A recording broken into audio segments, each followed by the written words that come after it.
रात 8 बजे के बुलेटिन के साथ मैं हूं दिव्या और आइए नजर डालते हैं अभी तक की 8 बजे की सबसे महत्वपूर्ण खबरों पर।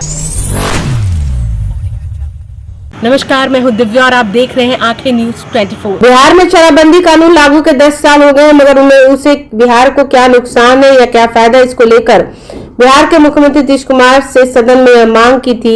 इस पर एक बार फिर से समीक्षा की जाए, ये कहना है राष्ट्रीय लोक मोर्चा के विधायक माधव आनंद का। बिहार में कितने काम हुए हैं, इन सारे कामों का जिक्र किया। मैंने कहा कि आदरणीय मुख्यमंत्री जी क्रांतिकारी फैसला लेने के लिए जाने जाते हैं और शराबबंदी जैसा कानून लाके आदरणीय नीतीश कुमार जी ने ऐतिहासिक फैसला लिया था, जहां सत्ताधारी दल के लोग हों या विपक्ष के लोग हों, सब लोगों ने एक स्वर से शराबबंदी का समर्थन किया था। तो आदरणीय मुख्यमंत्री जी इस तरह का क्रांतिकारी फैसला लेते हैं, लेकिन मैं सदन के माध्यम से मैंने अपनी मुख्यमंत्री जी से विनम्रता पूर्वक और पूरे आत्मविश्वास के साथ मैंने मुख्यमंत्री जी से आग्रह किया कि अब समय आ गया है कि शराबबंदी की विस्तृत समीक्षा होनी चाहिए और आदरणीय मुख्यमंत्री जी समय समय पर जितने भी कानून बनते हैं उसकी समीक्षा करते भी हैं। आखिर 10 साल से ज्यादा लंबा वक्त हो गया शराबबंदी का, तो शराबबंदी का क्या फायदा हमको हुआ, क्या नुकसान हुआ, इसकी विस्तृत समीक्षा की बात मैंने सदन के माध्यम से आदरणीय मुख्यमंत्री जी से आग्रह किया। मुझे पूरा विश्वास है अपने सरकार पे, आदरणीय मुख्यमंत्री जी पे, विकास पुरुष पे, कि निश्चित रूप से समय रहते उसकी समीक्षा भी करेगी। जहां कहीं कुछ कमियां हैं उस कमियों को भी दूर किया जाएगा। शराबबंदी लागू रहे या उसको हटाने की आवश्यकता है, जब विस्तृत समीक्षा होगी तो तमाम पहलुओं पे जैसे चर्चा भी जैसे होगी। विपक्ष जो है आरोप लगा रहा है कि जो अंदर सदन में बैठते हैं सदस्य, अगर उनका भी जांच हो तो वो भी शराब पी कर। अरे विपक्ष के लोग क्या कहते हैं, नहीं कहते हैं। विपक्ष के नेता आए थे सदन में, तेजस्वी यादव जी बोल नहीं पा रहे थे, लड़खड़ा रहा था उनका। तो क्या आप अनुमान लगाइए विपक्ष के लोग इस तरह के बेबुनियाद बातें करें। हम तो अपनी ही सरकार से मांग किए, इसीलिए मांग किए ना कि उसकी समीक्षा होनी चाहिए। कानून में क्या संशोधन की आवश्यकता है या और भी स्ट्रिक्ट करने की आवश्यकता है या कानून की कोई आवश्यकता ही नहीं है, अवेयरनेस पे काम किया जाए। तमाम विषयों पे जब विस्तृत समीक्षा होगी तो तरह तरह की बातें वहां होगी। विपक्ष का काम है यानी विपक्ष की बातें करना, नकारात्मक राजनीति करना। कानून में कुछ संशोधन भी हो सकता है। देखिए अभी तो विस्तृत समीक्षा होगी। कानून में तो संशोधन कई बार हुआ है। आज पहले का कानून कुछ और था, अब कानून में जैसे काफी लीनियंट अप्रोच अपनाया गया है, तो समय समय पे कानून की समीक्षा होती रही है और आदरणीय मुख्यमंत्री जी विकास पुरुष इस चीज के लिए जाने जाते हैं। तो मैंने सदन के माध्यम से यही अपने मुख्यमंत्री जी से आग्रह किया कि अब समय आ गया है कि समीक्षा नहीं विस्तृत समीक्षा जो है शराबबंदी पे होनी चाहिए। अरे विपक्ष के लोग पहले अपना टेस्ट करावे ना, विपक्ष के लोग अपना टेस्ट करावे।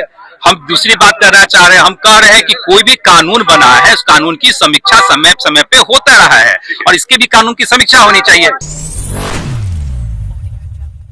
नमस्कार, मैं हूं दिव्या और आप देख रहे हैं आंखें न्यूज 24। बिहार विधानसभा में 12वें दिन भी शराबबंदी कानून की समीक्षा को लेकर विपक्षी पार्टियों ने सरकार की मंशा पर सवाल खड़ा किया। राजद विधायक रणविजय साहू ने सरकार की मंशा पर सवाल खड़ा करते हुए कहा कि शराबबंदी कानून लागू करने विपक्ष ने सरकार के साथ कंधे से कंधा मिलाकर साथ दिया था, मगर आज कंडीशन यह है कि सरकार में शामिल दल भाजपा और जदयू के लोग ही इस कारोबार में संलिप्त हैं। लगातार हम क्या बोल रहे हैं, इनके जो पार्टनर हैं, इनके जो गठबंधन के लोग हैं, वो बोलने का काम कर रहे हैं कि बिहार में डबल मार्केटिंग है, शराब लगातार बिक रहे हैं। आखिर शराब का कारोबार कौन लोग हैं शराब के कारोबार करने वाले?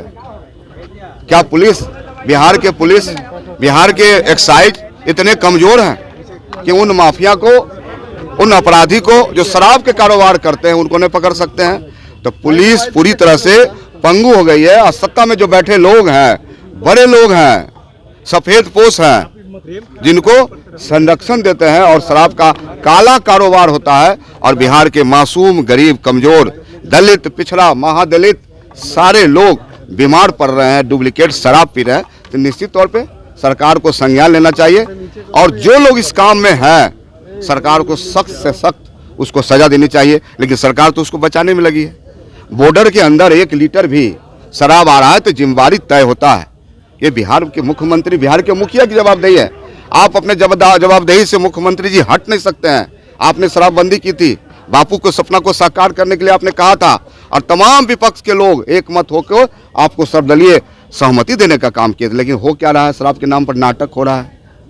बड़े बड़े लोग इस कारोबार में कर रहे हैं, जदयू और भाजपा के लोग उसको कारोबार में लिप्त है। आप जब देखेंगे राजीव प्रताप रूडी जो एम्बुलेंस देने का काम किए थे, उनका एम्बुलेंस पर शराब ढोए जा रहे थे और पकड़े भी गए। तो बिहार के लोगों ने देखने का काम किया है, इसलिए बिहार की जनता देख रही है और जनता को स्थिति में हम छोड़ नहीं सकते हैं। महागठबंधन इसलिए बना, राष्ट्रीय जनता दल का इसलिए निर्माण हुआ कि जब जब गरीबों पर जुल्म हो, अत्याचार हो तो संघर्ष करने के लिए तैयार हो। अब निश्चित तौर पे इसका तो होना ही चाहिए। सरकार को तो इस पर अंकुश लगाना चाहिए और बड़े बड़े अधिकारी भी लिप्त हैं।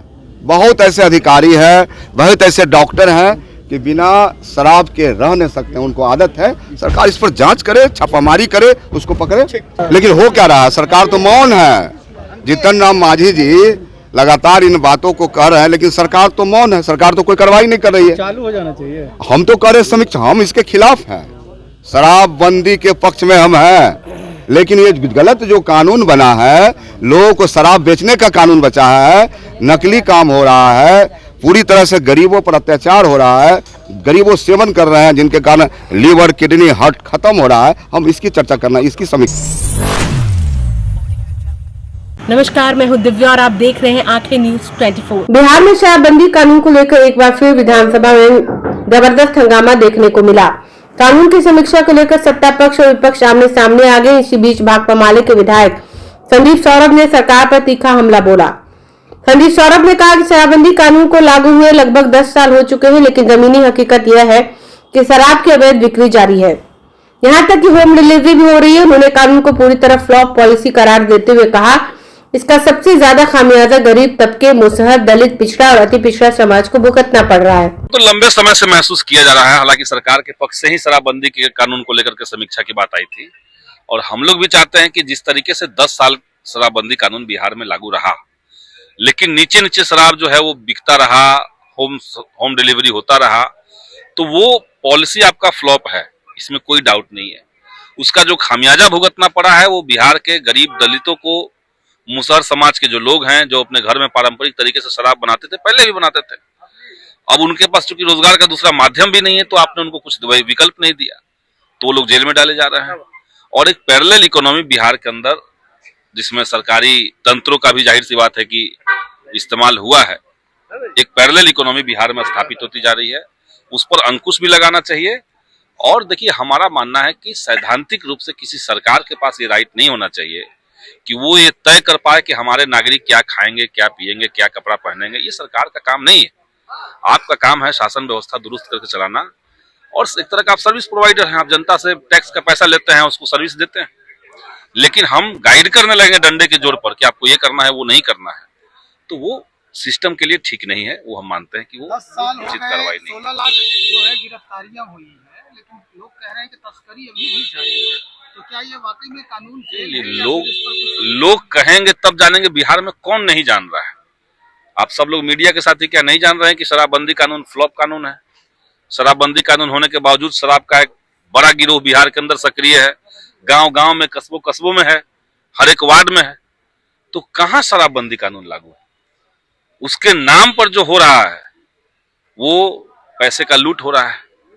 एक जबरदस्त तरीके का गठबंधन बना रहता है शराब माफियाओं के बीच में, पुलिस के बीच में, प्रशासन के बीच में, और एक पैरेलल इकोनॉमी बिहार में चल रही है। तो सब लोग जानते हैं। जांच कराने की बात कही जा रही है कि सदन के अंदर जितने भी लोग हैं उनका डीएनए चेक होना चाहिए। लोग भी शराब का सेवन करते हैं, डीएनए चेक करे क्या कीजिएगा? उससे पता चल पाएगा कि सदन में जितने लोग बैठते हैं वो लोग शराब पीते हैं कि नहीं। ये कौन मांग कर रहा है? कांग्रेस के विधायक सत्ता पक्ष पर आरोप लगा कह रहे हैं तो कहने दीजिए। अब सबका डीएनए टेस्ट करवाते रहिएगा रोड पर खड़ा होकर के। अभी तक मुंह में पाइप डाल करके चेक कर रहे थे, अब सबका डीएनए कराने लगी। जो काम करना है सरकार से तो वो होता नहीं है। कल सदन के अंदर ग्रामीण विकास विभाग पे चर्चा थी, आप लोग भी सुने होंगे। जीविका को लेकर के सरकार लगभग 2 घंटे तक आत्मूग तरीके से बात रखती रही, लेकिन उसी जीविका में एक सर्वविदित बात हुआ है, घटना हुई है कि 1000 करोड़ से ज्यादा का इनिशियल कैपिटलाइजेशन फंड जो होता है, जो सरकार ऊपर से प्रोवाइड करती है, जीविका संगठनों तक वो जाता है, उसका हिसाब का आता पता ही नहीं है। जीविका का जो वेबसाइट है उस पर करा के कोई हिसाब नहीं है हमारे पास 1000 करोड़ का। देश का जो भारत सरकार का ग्रामीण विकास विभाग है उसने बिहार सरकार को चिट्ठी लिखी है, तो उस पैसे का कोई हिसाब किताब नहीं है। सीए जी ने कहा कि 70,000 करोड़ रुपए का बिहार में कोई अता पता ही नहीं है, उसका कोई उपयोगिता प्रमाण पत्र सरकार ने जमा नहीं किया, तो 70,000 करोड़ रुपए उधर, 1000 करोड़ जो जीविका में साफ साफ दिख रहा है। तो इन तमाम मुद्दों को लेकर के अगर कोई कार्रवाई होती, अगर सच में ईडी और सीबीआई जैसे बॉडीज जो देश के अंदर थे वो स्वतंत्र होते, तो क्या सरकार के को इसका जवाब नहीं देना? समाचारों में वक्त हो चला एक छोटे से अंतराल का। पटना में कई वर्षों से शिक्षा में अहम योगदान दे रहा है Gyansthali high school Alamganj Patna city, जहां 10वीं और 12वीं की बोर्ड परीक्षाओं में 100% अंक प्राप्त कर रहे हैं बच्चे। एक ऐसा स्कूल जहां न केवल होती है पढ़ाई बल्कि साथ ही साथ होती है कल्चरल एक्टिविटी, स्पोर्ट्स एक्टिविटी से जुड़े गेम्स, मैथ ओलंपियाड से लेकर साइंस ओलंपियाड, जहां बच्चों के लिए स्कूल कैंपस अत्याधुनिक सुविधाओं से लैस, छोटे बच्चों के लिए वाहन और ट्रांसपोर्ट की विशेष सुविधा। तो देर किस बात की, आज ही कराएं अपना नामांकन Gyansthali high school Alamganj Patna city में, जहां नामांकन की प्रक्रिया जारी है। संपर्क करें पुलिस चौकी Alamganj main road near Alamganj थाना पटना बिहार 800007। ब्रेक के बाद आपका फिर से स्वागत है। नमस्कार, मैं हूं दिव्या और आप देख रहे हैं आंखें न्यूज 24। बिहार विधानसभा में आरक्षण के मुद्दे पर आज विपक्ष के सभी दलों ने सदन से वॉकआउट किया। विपक्षी नेता कार्रवाई का बहिष्कार करते हुए सदन से बाहर निकले और नीतीश कुमार सरकार के खिलाफ जमकर नारेबाजी की। राजद विधायक कुमार सर्वजीत ने कहा कि राज्य में 65% आरक्षण मिलना चाहिए, लेकिन सरकार इस दिशा में ठोस कदम नहीं उठा रही है। और भाकपा माले की ओर से कहा गया कि सरकार आरक्षण का मुद्दा केवल दिखावे के लिए उठाती है, जब लागू करने की बात आती है तो मामलों को कोर्ट में भेज दिया जाता है। जातीय जनगणना कराने के बाद 65% आरक्षण का प्रोविजन लाया। हम लोग को याद है कि लगातार माननीय मुख्यमंत्री ने ये कहा कि जल्दी से 65% आरक्षण को तेजस्वी जी इम्प्लीमेंट करा लो ताकि गरीबों को फायदा हो जाए। ये लड़ाई लड़ रहे थे तेजस्वी यादव जी, और मुख्यमंत्री ने लगातार सचेत किया था तेजस्वी जी को कि हम लोग मिलकर के जल्दी से लागू करो, नहीं तो ये भाजपा वाले लोग अरे कैसे करेंगे, न्यायालय चले जाएंगे। भाई मुख्यमंत्री को कैसे पता होता है कि जब दलितों का कोई रिजर्वेशन की बात होती है तो ये लोग न्यायालय चले जाते हैं? इसका मतलब है भाजपा, लोक जनशक्ति पार्टी, जेडीयू, ये सब लोग आरक्षण विरोधी पार्टी के रूप में जाने जाते हैं और जाने जाएंगे। हम जानना चाहते हैं कि मुख्यमंत्री जी अगर ये 65% रिजर्वेशन का प्रावधान किया तो क्या आपने भारत सरकार के माननीय मुख्यमंत्री प्रधानमंत्री से बात किया था कि 9वीं सूची में इसको शामिल करा दीजिए ताकि गरीबों को या 65% रिजर्वेशन का बेनिफिट मिल जाए? नहीं किया। जानबूझ करके बिहार में दलितों को, पिछड़ों को मरने के लिए इन लोगों ने, ठगने के लिए 65% रिजर्वेशन का नारा दिया, और इन लोगों को पता था कि यह मामला लोग न्यायालय में ले जाएंगे, यह लंबित रहेगा। क्योंकि सरकार कभी भी कोई अच्छे वकील से गरीबों की जो मुकदमा होते हैं वो लड़ना पसंद नहीं करती है। इसलिए आज हम लोगों ने सदन का बहिष्कार किया कि बिहार में 65% रिजर्वेशन लागू करने के लिए फिर से सदन के अंदर डिबेट हो और अपनी अपनी बात को रखेंगे। जातीय जनगणना में ये बिल्कुल साफ दिख गई कि आज भी बिहार में दलित और ओबीसी, पिछड़ों, अकलियत की क्या हालात है। जब सारा चीज आपको दिख रहा है, उसके बाद क्या क्रूर मजाक किया मुख्यमंत्री ने कि देश के अडानी, अंबानी ऐसे कंपनियों को बिहार में लॉन्च किया और बिहार की दलित महिलाओं को बकरी चराने के लिए, मुर्गी पालने के लिए, सुअर पालने के लिए 10-10 हजार रुपया का प्रावधान दिया। आप देखिएगा सदन के अंदर ये मुख्यमंत्री जी कितना मुस्कुराते हैं जब लोग बोलता है कि बिहार की महिलाओं को बकरी चराने के लिए हम लोगों ने 10-10 हजार दिया, और कितना बढ़िया से सफाई दिया सदन में कि बिहार की महिलाएं को हमने 10-10 हजार रुपया दिया। मुस्कुराते हैं। और जब विपक्ष के लोग ने पूछा कि हुजूर इस 10 हजार में कौन सा व्यापार होगा, सत्ता पक्ष के लोगों ने कहा कि महिलाएं बकरी चराएंगी, मुर्गी पालेंगे, सुअर पालेंगे। इस तरह के वक्तव्य का हम दिल से भर्त्सना करते हैं और फिर से एक बार मांग करते हैं आप लोगों के माध्यम से कि 65% रिजर्वेशन दो।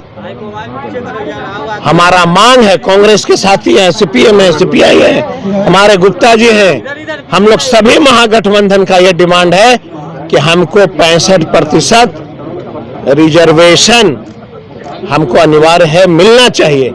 आप देख रहे हैं ना, देश में और बिहार में तमाम दलित के बेटे, ओबीसी के बेटे सड़क पे आंदोलन कर रहे हैं। देखा आपने, जो अपने आप को देश का दलित का मसीहा कहते हैं, एक किसी लीडर को आपने देखा लोकसभा के अंदर इस बात पर बात रखते हुए?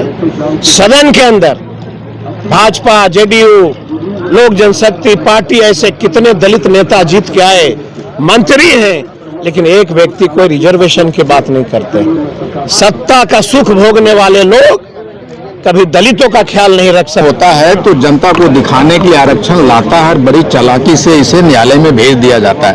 और आपको पता है कि न्यायालय क्या कर रहा है आज के डेट में। ठीक उसी तरह हमारे लोगों को भी ताती तत्वा को वोट के लिए 2015 में नीतीश कुमार जी लाए और बड़ी चालाकी से इसको न्यायालय भेजा गया और हार गए। ये सरकार की जो दोहरी नीतियां हैं ना, हम लोग समझ रहे हैं, और सरकार कभी भी इन सारे मुद्दों पे गंभीर नहीं है। आरक्षण न्यायालय से छीना जा रहा, आरक्षण ये अडानी अंबानी के थ्रू जो रोस्टर तैयार किए जाते हैं नौकरी, उसके थ्रू छीना जा रहा है। आज सदन का वॉकआउट हम लोगों ने इसलिए किया, वही बताने के लिए आपके पास आए हैं। आपको पता है बिहार के अंदर जब जातिगत गणना हुई और उसके बाद 65% आरक्षण के दायरा को बढ़ाया गया ताकि गरीब और मजलूमों को, दलित उत्पीड़ित तबका को इसका लाभ मिल सके, उनको भी बराबरी का हक मिल सके।